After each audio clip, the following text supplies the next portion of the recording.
Hello guys, ayan, maulang hapon sa inyong lahat.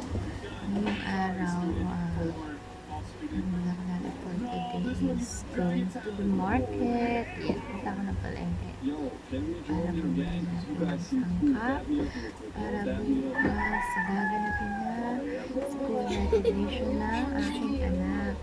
So, yun, maulan kaya maglalakad lang tayo. Ano guys, tara, punta natin ng palengke. Let's go!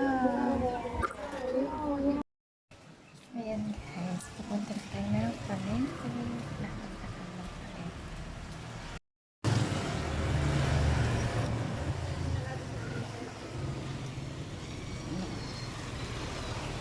As you can see guys, maglalakad lang papuntang palengke.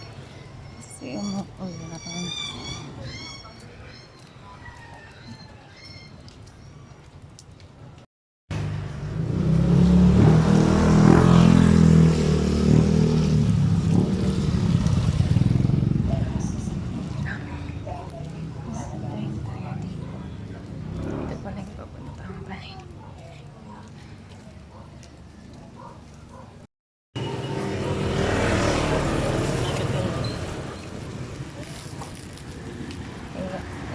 Guys, yung papuntang palengke sa amin.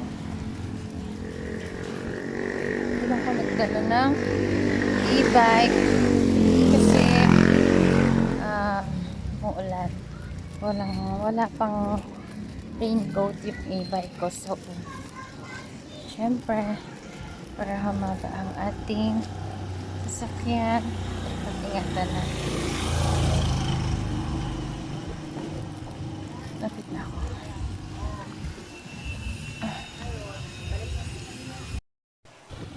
Ayan nga guys, totoo na ang aking binili kanina sa palengke. Ayun nga no, di ko na nagustuhan kung paano ikat yung mga yan, paano yung pinreses yan.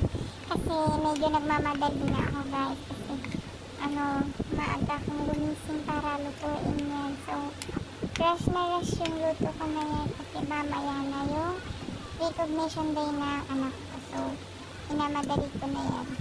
Tapos yun na.